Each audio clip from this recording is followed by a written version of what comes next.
नमस्ते दोस्तों। आज सुनिए समकालीन कहानियों की श्रृंखला में श्री गोविंद उपाध्याय की लिखी हुई कहानी मूर्तियाँ। गोविंद उपाध्याय जी एक वरिष्ठ साहित्यकार हैं जो लगभग 45 वर्ष से लेखन कार्य में सक्रिय हैं। इनकी कुल 21 पुस्तकें हैं, 18 कहानी संग्रह और 3 उपन्यास। प्रस्तुत है कहानी मेरी जुबानी। मैं हूँ सीमा सिंह। मौसम में सूखापन अब खलने लगा था। जून का तीसरा सप्ताह था। आसमान किसी बेवा की मांग की तरह सूना था। दोपहर तो कहर ढा ही रहा था। एक घड़ी रात होने के बाद भी हवा की तपिश को देह असहाय भाव से झेल रही थी। ऐसे में शरीर को एक ही मुद्रा में 4-5 घंटे रखना किसी तपस्या से कम नहीं है। लेकिन क्या किया जाए, जब कोई बात भूख से जुड़ जाती है तो मजबूरी बन जाती है। मुसई के लिए भी यही बात थी, लेकिन मुसई पाड़े को अब इसकी आदत बन गई थी। पिछले 4 साल से छैल बिहारी ठेकेदार के लिए गणेश, शिव, साधु सबका स्वांग धरते थे। जब लोग शादी का मजा ले रहे होते, वो एक ही मुद्रा में खड़े पार्टी की समाप्ति का इंतज़ार करते थे। शुरू में तो 1 घंटे बाद ही मुसई को लगता कि वो सुन्न होते जा रहे हैं और इसके पहले कि उनके अंग पत्थर के बन जाएं, वो सब छोड़कर भाग जाएं। लेकिन तब 6 जोड़ी आंखें उनके इर्द गिर्द नाचने लगती थीं, बेबस और भूखी। पार्टी में खाते पीते लोग, धूम धड़ाका, लोगों की बातों से बनने वाला शोर, सब कुछ उनकी चेतना से धीरे धीरे मिट जाता। बस रह जाती वही 6 जोड़ी आंखें। अब जानिए मुसैया बनाम मुसई पाड़े उनका नाम कैसे पड़ा। तो हुआ ये, 5 साल में दीनानाथ पाड़े की 2 संतानें हुईं, पर जीवन किसी को नहीं मिल पाया। एक हताशा थी पाड़े दंपत्ति में। लगता है भाग में नहीं बधा है संतान का सुख, नहीं तो 2-2 बार आस जगाकर भगवान कोख सुनी थोड़े ही छोड़ देते। जब तीसरी बार आशा जगी तो लोगों ने कहा कोख बेच दो तो शायद बच्चा बच जाए। ये एक तरह का टुटका था। कोई ऐसी औरत बच्चा खरीदती जिसकी सारी संतानें जीवित रही हों, 1-2 किलो अनाज के एवज में या 1-2 रुपए में। इनका नाम भी अजीब सा रखा जाता, बेचौआ, कुक्कुर, घूरन, कौआ, बिगना, जियन। दीनानाथ पाड़े ने भी अपनी तीसरी संतान को इसी टुटके को अपनाते हुए अपनी चाची को बेच दिया। नाम रखा मुसैया। भगवान कृपा कुछ ऐसी हुई कि मुसैया तो जीवित बच ही गया। उसके बाद की 5 संतानें भी जीवित रहीं। दीनानाथ पाड़े कहाँ एक बच्चे के लिए तरस रहे थे और कहाँ आधे दर्जन औलादों के पिता हो गए। खेती को तो बढ़ना नहीं था। पेट के बढ़ने के साथ अभाव का चमगादड़ परिवार पर ऐसा चिपका कि मुसैया 8वीं के बाद पढ़ाई छोड़कर महानगर आ गया। तब वो 14 साल का था। मस्से भी नहीं फूटे थे। वो एक पतला दुबला 5 फीट 4 इंच का गाढ़े रंग का बिना तराशा टेढ़ा मेढ़ा सा आदमी था। गरीबी और अभाव ने उसे समय से पहले समझदार बना दिया था। वो आगे की तरफ झुककर चलता था, जिससे उसके कंधे गर्दन की तरफ सिकुड़े होते। गांव के कुछ लड़के कमाने के लिए घर से भागे तो मुसैया भी उनके साथ हो लिया। एक कपड़ा मिल में कंस्ट्रक्शन काम चल रहा था, वहीं उसे भी काम मिल गया। सरदार जी का ठेका था। मुसैया की दयनीय काया देखकर सरदार जी पिघल गए। कुछ पढ़ा लिखा है? तू बोरा और ईंटा न ढो पाएगा, अभी तो तू बच्चा है। मुसैया को सरदार जी ने मुंशी बना दिया। सीमेंट के बोरों से लेकर मोरंग के ट्रक का हिसाब किताब सब मुसैया के पास था। जब पेट को भर पेट भोजन मिला तो शरीर पर भी मांस चढ़ने लगा। सरदार जी के पास मुसैया ने 4-4.5 साल काम किया। वो ईमानदार था, मृदुभाषी था और होशियार भी। लोग उसे पाड़े जी या मुसई बाबू कहते। सरदार जी का काम उस मिल में समाप्त हो गया। उनकी कंपनी चली गई, पर मुसई पाड़े नहीं गए। उन्हें उसी कपड़ा मिल के स्टोर में बाबू की नौकरी मिल गई। मुसई पाड़े को नौकरी मिली नहीं कि बाप को उनकी शादी की चिंता सताने लगी। बाप को चिंता थी, जमाना खराब है, कमाऊ पूत है, शहर में कोई फांस लिया तो टापते रह जाएंगे। लड़के की शादी करने के बाद बहू को गांव पर रखूंगा। जब खूंटा घर पर रहेगा तो जानवर घूम फिर कर वापस आएगा ही। खपड़ैल का पुश्तैनी मकान अब टूटने लगा था। उसकी मरम्मत कराना बहुत ज़रूरी हो गया है। यदि सब कुछ ठीक रहा तो दूठों घर लिंटर करवा दूंगा। दीनानाथ का तो लंबा चौड़ा प्लान था, पर मुसई ने सब पर पानी फेर दिया। शादी के 2 महीने भी पूरे नहीं हुए कि पत्नी को महानगर ले आए। एक कमरे के भुतए घर में पत्नी के आते उजाला हो गया। वो क्या कहते हैं, बिन घरनी घर भूत का डेरा। मुसई जितने काले थे, पत्नी उतनी ही सफ़ेद और उतनी ही सुघड़। उसने धीरे धीरे घर गृहस्थी का सामान जुटाना शुरू कर दिया। मिल धुआंधार चलता था, पैसा भी अच्छा मिलता था, आराम से जीवन कट रहा था। कुछ पैसे पिता को भेज देते, बचत के नाम पर शून्य बटा सन्नाटा था। ले देकर सारा हिसाब हैंड टू माउथ ही था। पत्नी ने जब कभी टोका भी, आफत विपत के लिए भी तो कुछ बचाया करिए, परदेश का मामला है, कभी ज़रूरत हुई तो केकरे आगे हाथ पसारेंगे। मुसई ठठाकर हंस देते। औरत हो ना, भाई पट्टीदार को कुछ करने पर मन दुखता है।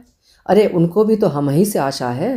पाल पोस कर इतना बड़ा किए हैं, 4 अक्षर पढ़ाए तो बाबू वाली नौकरी मिल गई, नहीं तो गांव में चारा काटते या गोबर काढ़ते। अब पत्नी भला क्या कहती, मन मसोस कर रह गई। आपो ना गाथा गाने लगते हैं। हम घर पैसा भेजने के लिए थोड़ी मना कर रही हूँ, बस 2 पैसा जोड़ने की बात कर रही हूँ। साल में एक बार मुसई गांव जाते, पूरे परिवार के लिए कपड़ा, साबुन, महका हुआ तेल और भी तमाम चीज़ें ले जाते। पत्नी भी अपने मायके वालों के लिए कुछ ना कुछ ले जाती। ऐसे समय में मुसई पर कुछ कर्ज भी हो जाता, जिसे चुकाने के लिए उन्हें 2-3 महीने थोड़ा तंगी में बिताना पड़ता। गांव पर भी पैसा भेजना बंद करना होता। तब दीनानाथ का पत्र आना बढ़ जाता। खेत की सिंचाई नहीं हो पा रही है, खाद के बिना गन्ना पियरा गया है, तोहरी अम्मा का गठिया फिर उभर गया है, दर्द से चलना दूभर है, छुटकू का 2 महीने का फीस बाकी है, मास्टरवा रोज नाम काटने की धमकी देता है। कहने का मतलब सिर्फ यही होता कि पैसा भेजो। समय का पंछी धीरे धीरे आगे बढ़ रहा था, साथ ही बढ़ रहा था मुसई का परिवार। पहले झुनकी, फिर पायल और तब जाकर शिवानंद। तनख्वाह बढ़ने की रफ्तार उतनी नहीं थी जितना खर्चों की रफ्तार थी। बच्चों की पढ़ाई, उनकी हारी बीमारी। अब मुसई को गांव पैसा भेजना कठिन लगने लगा। दीनानाथ का पत्र झुंझलाहट पैदा करता। का हमरे पास नोट का पेड़ लगा है कि हाथ बढ़ाओ तोड़ कर दे दो। परदेश में अपने ही बाल बच्चों को पोसना भारी पड़ रहा है, और बाबूजी हैं कि कुछ समझते ही नहीं। का हम ही सबका ठेका लिए हैं। गांव पैसा भेजना बंद हुआ। फिर गर्मियों में साथ ले जाने वाले तोहफों में कमी आई। उसके बाद धीरे धीरे गांव जाना भी कम हो गया। यहाँ तक कि गांव से कोई नाते रिश्तेदार आ जाता तो भी अच्छा नहीं लगता। महंगाई थी कि सुरसा के मुंह की तरह बढ़ती जा रही थी। रोटी और आमदनी का संतुलन बनाना मुश्किल हो रहा था। उनके पास कोई ऊपरी आमदनी तो थी नहीं। तब महानगर के मिलों से धुआं निकलने की रफ्तार धीमी पड़ने लगी थी। एक एक कर मिलें दनादन बंद होने लगी थीं। उसके पीछे थी सिर्फ अनुशासनहीनता और कुप्रबंधन। अधिकांश काम ठेकेदारों के माध्यम से होने लगा था। ये ठेकेदार मेहनतकश मजदूर के श्रम के दलाल थे। बिना कुछ किए ही वो उनके श्रम से कमीशन खा रहे थे। कुप्रबंधन का ये आलम था कि करोड़ों रुपये का कच्चा माल स्टोर में ही सड़ जाता। कमीशन खोरी के चक्कर में सप्लायर घटिया माल की सप्लाई करता। मरम्मत के अभाव में लूम का उत्पादन सुस्त हो गया था।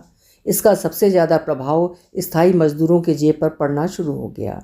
उनके पास काम नहीं था, जो काम था भी उसे उनके सामने ही बहुत कम पैसे में कैजुअल मजदूर कर रहे थे। एक अजीब सी अराजकता का माहौल था। आए दिन गेट पर धरना प्रदर्शन होने लगे।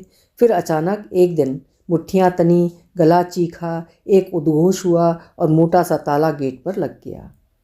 मुसई जैसे लोग उस ताले पर सिर पटक पटक कर रोते देखे गए। मजदूर संगठन हतप्रभ था और व्यवस्था के होठों पर एक कुटिल मुस्कुराहट थी। रोटी और भूख के साथ था सिर्फ एक असहायता का बोध। मुसई पाड़े वल्द दीनानाथ पाड़े पेटों की भूख को शांत करने के लिए धूल और धुआं वाले इस शहर में एक नए युद्ध की तैयारी में लग गए। मुसई को पहली बार एहसास हुआ कि उनकी औकात इस शहर में किसी कीड़े मकोड़े से ज़्यादा नहीं है। जिस शहर को अपना समझ रहे थे वो इतना निष्ठुर हो गया था कि उन्हें 2 वक्त की रोटी भी नहीं दिला सकता था। मिल में लगे ताले के खुलने की दूर दूर तक कोई आशा नहीं दिखाई दे रही थी। वो अपने साथियों को टूटते हुए देख रहा था।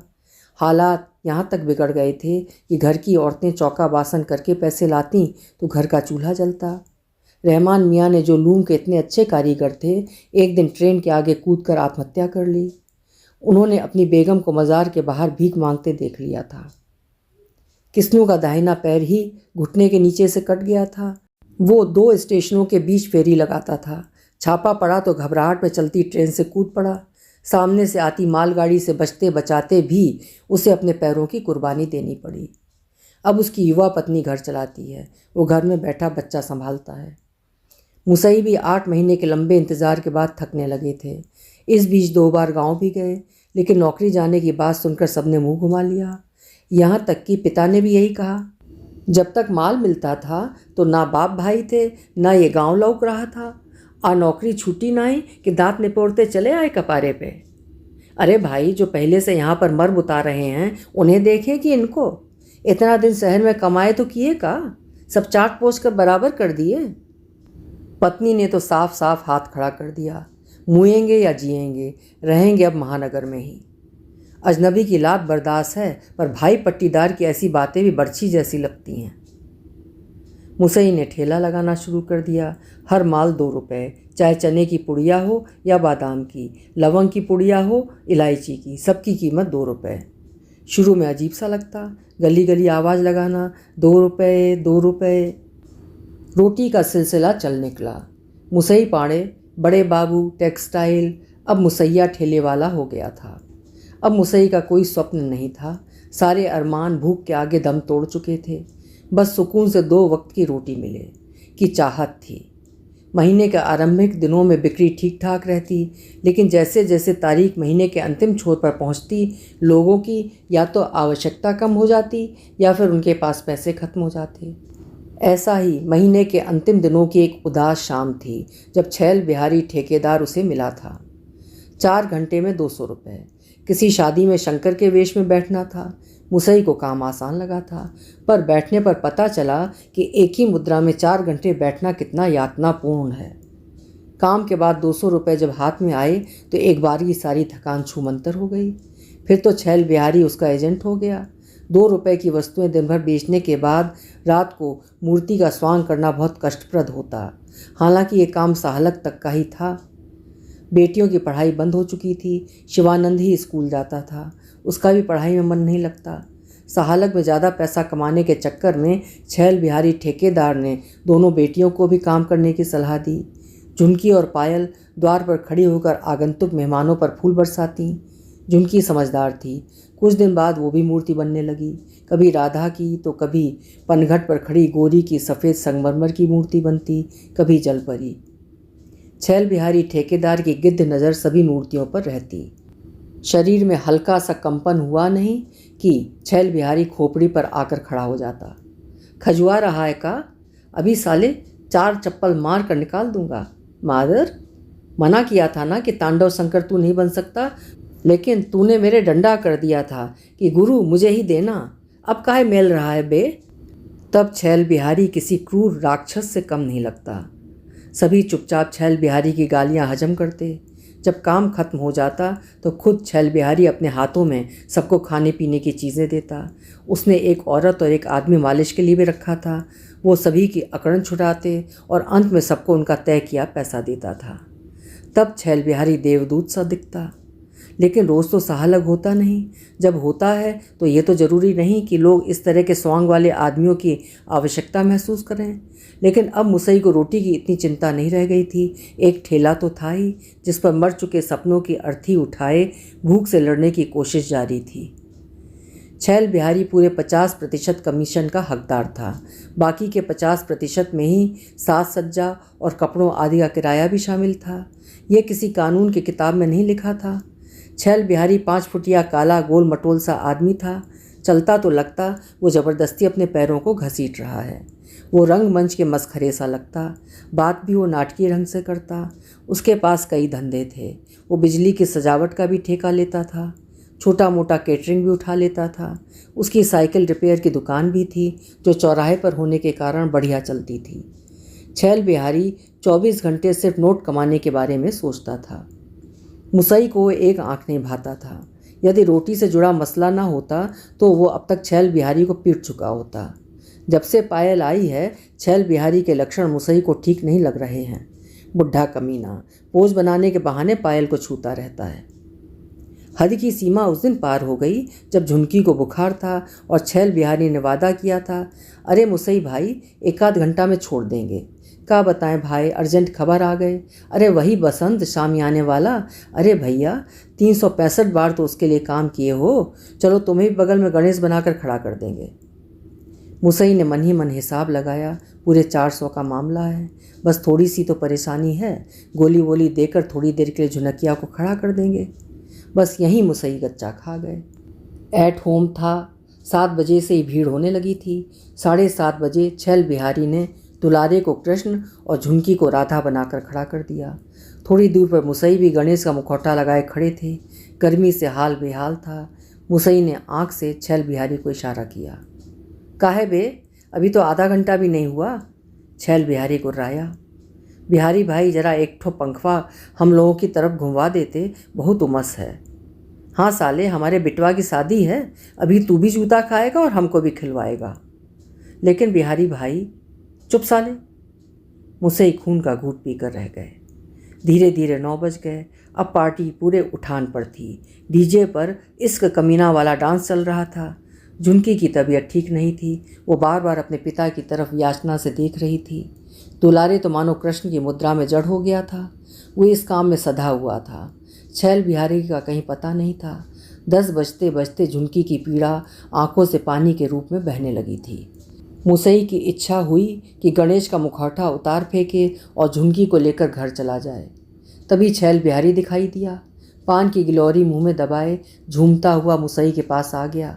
बस 1.5 घंटा और है। पर झुनकिया की हालत ठीक नहीं है। ओकरे आंख से आंसू निकल रहा है। उसको बहुत कष्ट है। हम तो आपको पहले ही बता चुके थे। मास्क के अंदर से ही मुसई बुदबुदाया।